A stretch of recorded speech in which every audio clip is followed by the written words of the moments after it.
तो सवाल ये उठता है कि क्या गवर्नेंस मतलब ये सरकारी कामकाज सच में एक आंदोलन बन सकता है?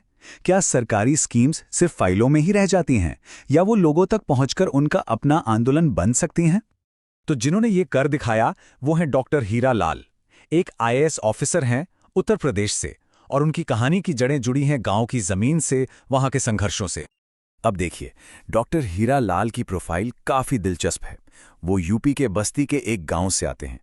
पहले इलेक्ट्रिकल इंजीनियर थे, फिर ब्यूरोक्रेट बने, और इतने ही नहीं, उन्होंने गुड गवर्नेंस में पीएचडी भी की है। तो आप सोचिए, एक तरफ गांव की जमीनी हकीकत की समझ और दूसरी तरफ गहरी अकादमिक नॉलेज। इसी कॉम्बिनेशन ने उनके काम करने के तरीके को बिल्कुल अलग बना दिया।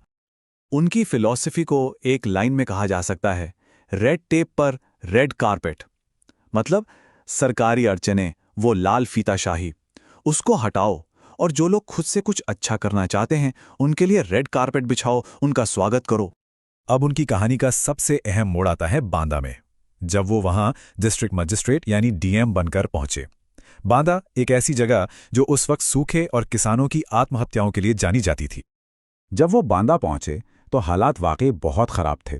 जमीन के नीचे का पानी यानी ग्राउंड वाटर लेवल लगातार नीचे जा रहा था और गांव के गांव पानी की एक एक बूंद के लिए तरस रहे थे। ऐसे में कोई भी अफसर क्या करता? शायद लखनऊ या दिल्ली से आने वाली किसी स्कीम का इंतजार करता। लेकिन डॉक्टर लाल ने एक बिल्कुल अलग रास्ता अपनाया। वो खुद गांव में गए, लोगों के साथ चौपाल पर बैठे, उनकी पानी से जुड़ी दिक्कतें सुनी, और फिर समाधान भी उन्हीं के साथ मिलकर निकाला। इस तरीके का नाम था जल चौपाल। ये कॉन्सेप्ट बहुत सिंपल था। सोचिए, जैसे हम अपने घर का बजट बनाते हैं, कितनी आमदनी कितना खर्चा, ठीक वैसे ही गांव वालों ने मिलकर अपने पानी का बजट बनाया। हिसाब लगाया कि बारिश से कितना पानी आता है, तालाब कुओं में कितना है, और हम इस्तेमाल कितना कर रहे हैं। इस एक छोटी सी पहल ने गांव वालों को अपने पानी का मालिक बना दिया। और जब लोगों ने खुद जिम्मेदारी ली ना, तो जो हुआ वो कमाल था। नतीजे देखिए, 2200 से ज्यादा नए तालाब बन गए, 2200 से ज्यादा पुराने कुओं में फिर से जान आ गई, और करीब 4200 खेतों की मेढ़ें ऊंची कर दी गईं ताकि बारिश का पानी रुका रहे। लेकिन इन सब का जो सबसे बड़ा असर हुआ वो जमीन के नीचे दिखाई दिया। सिर्फ एक साल के अंदर बांदा का ग्राउंड वाटर लेवल 1.34 मीटर ऊपर आ गया।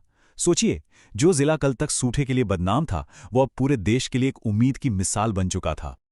बांदा की ये जो कामयाबी थी, इसने एक बड़े आइडिया को जन्म दिया। सवाल ये था कि अगर एक जिले में लोग पानी के लिए ऐसा आंदोलन खड़ा कर सकते हैं, तो क्या हर गांव अपने विकास का आंदोलन नहीं चला सकता? और बस इसी सोच से निकला मॉडल गांव का कॉन्सेप्ट। अब ये मॉडल गांव है क्या? इसका आइडिया बहुत सीधा है कि हर गांव अपना भविष्य खुद तय करें, अपनी किस्मत खुद लिखें। इसकी प्रेरणा दो महान विचारों से ली गई है, एक गांधी जी का ग्राम स्वराज और दूसरा डॉक्टर एपीजे अब्दुल कलाम का प्यूरा मॉडल। और इसका सबसे जरूरी हिस्सा यह है कि गांव के लोग खुद अपना विलेज मैनिफेस्टो यानी विकास का घोषणा पत्र तैयार करते हैं। ये पूरा मॉडल गांव का ढांचा 4 पिलर्स पर खड़ा है। पहला, गांव वाले अपना मैनिफेस्टो खुद बनाते हैं। दूसरा, गांव के ही जो चेंज मेकर्स हैं, जो कुछ अलग करना चाहते हैं, उन्हें ढूंढकर आगे बढ़ाया जाता है। तीसरा, किसान सिर्फ किसान नहीं रहते, वो एग्री एंटरप्रेन्योर बनते हैं। और चौथा और सबसे जरूरी कि यहां सरकार बॉस नहीं बल्कि एक फैसिलिटेटर, एक मददगार की तरह काम करती है। तो पानी की समस्या सुलझी, गांव को मॉडल बनाने का आइडिया आया। लेकिन डॉक्टर लाल की जो लोगों को साथ लेके चलने की सोच थी, वो यही नहीं रुकी।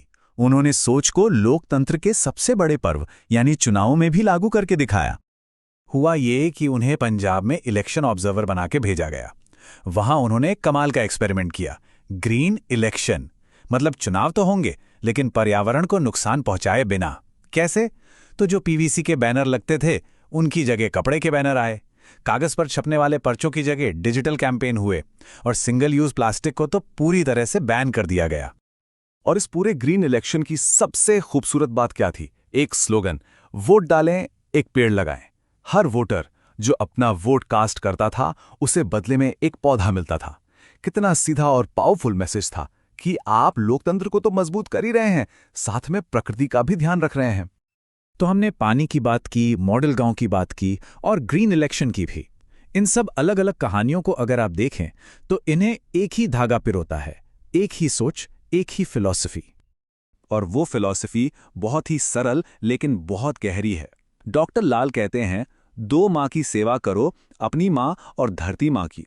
मतलब अपनी माँ का ख्याल रखो और अपनी धरती माँ का भी। देखिए कैसे उन्होंने एक पर्सनल ड्यूटी को एक एनवायरमेंटल जिम्मेदारी से जोड़ दिया। तो आखिर में डॉक्टर हीरालाल की कहानी हमें क्या सिखाती है? उनकी लेगेसी क्या है? यही कि सबसे बड़े और अच्छे बदलाव सिर्फ सरकारी नीतियों से नहीं आते, वो तब आते हैं जब लोग उन्हें अपना आंदोलन बना लेते हैं। उन्होंने हमें सिर्फ पॉलिसीज नहीं दी, बल्कि ऐसे मॉडल्स दिए हैं जो एक ऐसे भारत की उम्मीद जगाते हैं जहां लोग विकास में भागीदार हों। अब सवाल बस यही है कि इस प्रेरणा को एक देशव्यापी आंदोलन में बदलने के लिए हमें और कितने हीरालाल चाहिए।